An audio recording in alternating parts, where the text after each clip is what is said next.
Welcome to the Footy Fix on Fix Radio. Now you all know this anthem. That's been there since 1992 when the Champions League started, and I'm very excited to have the man who wrote the anthem on the show now. It's Tony Britten. I suppose first question has got to be, Tony, how'd you get the gig? How did I get the gig? Well, I was doing quite a lot of commercials at the time, jingles and stuff for TV and radio. And I had a commercials agent when she got approached by team marketing who were running the competition or setting it up for UEFA, who are indeed still very much part of it. And I didn't really have to pitch for it, I don't think. It was just, I don't quite know how it happened. I gave them some ideas, and it just seemed to happen. God, wouldn't be like that now. So you've got one of the biggest football gigs in the world, well, right in the Champions League anthem. But are you a big football fan? Yeah, I do. I do enjoy football, but as I say, it's lovely. I suppose that's why I like Champions League. You do tend to get the grade A stuff. You can be not always, but pretty certainly you're going to get excellent sport if you watch it at that level.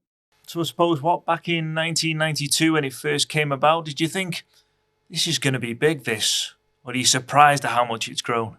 Well, it's true to say that I don't think anybody involved with the original creation of the Champions League, and I include UEFA team marketing, all the creatives. I don't think any of us thought that it would become what it's become.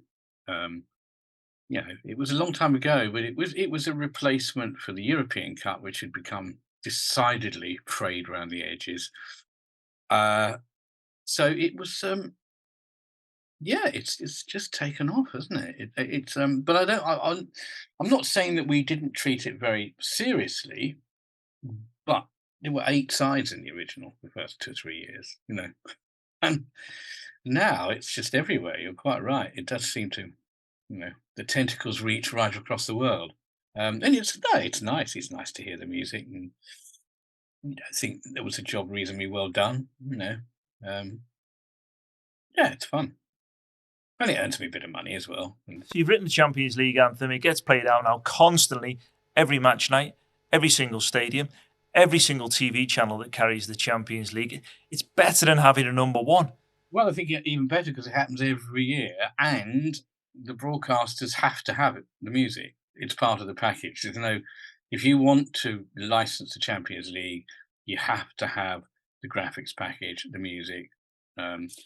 And that was always, that was what was at the time, I think, probably quite revolutionary, was that we set up, we as a team really were the ones who created it. They set up a whole new way of looking at international sports rights, which was, okay, we control everything. You want it, you get what we give you. It was partly to do with trying to keep the standards up. I mean, you've got to remember that this wasn't, at the time, there was a lot of hooliganism all across Europe.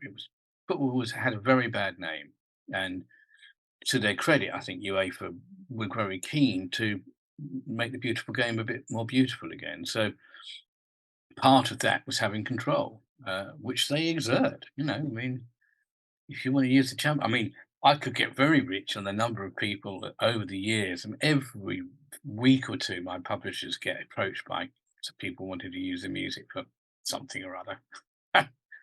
And the deal is, no, you can't. It's a very important part of branding. Apart from the money, obviously, do you still get a buzz when it plays? Yeah, I suppose so. I mean, there have been moments. I mean, I've told the story before, being in San Siro a long time ago now, when Bayern Munich were playing Valencia, I believe, and we dressed the whole of Milan up as if it was like the Caccia, what was it? The Opera di Caccia, the opera of football.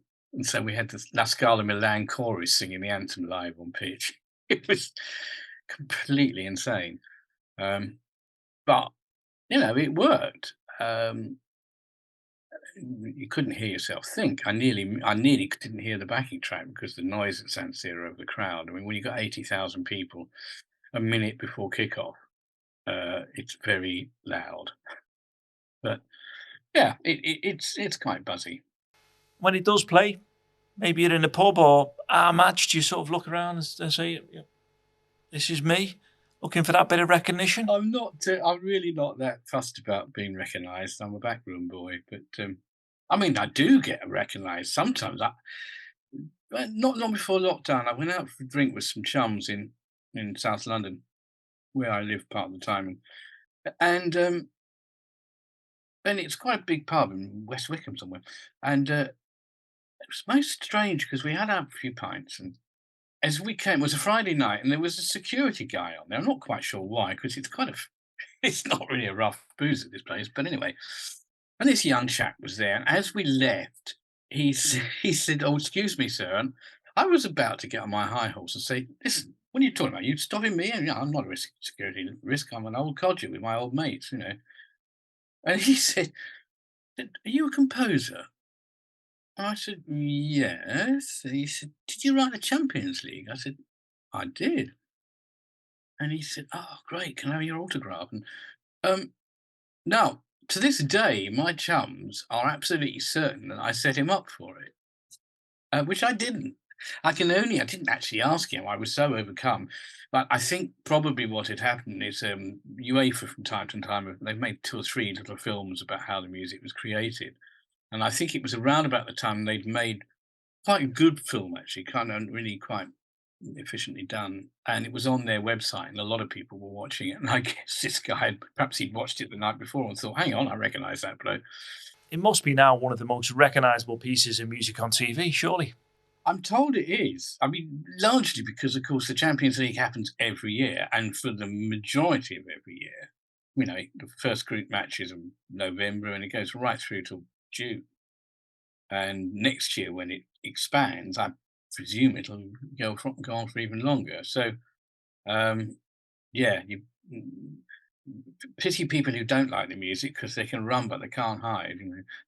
Is there any other sports anthems you wish you'd written, or maybe would like to write? No, I've had a pop. I've done a couple more football things over the years. I thought, a really nice job on an ice hockey league, which was set up.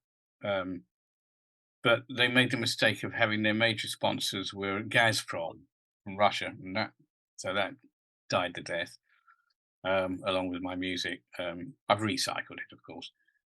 No, the Champions League's good enough. I mean, I wouldn't mind having a pop at the rugby, but they'll keep World in Union, particularly now that the music it's loosely based on Gustav Holst, the planet's music, is out of copyright. So, why would they bother getting anything else? Great to speak to you, Tony. The only man I can think of now who's been ever present at every single Champions League game.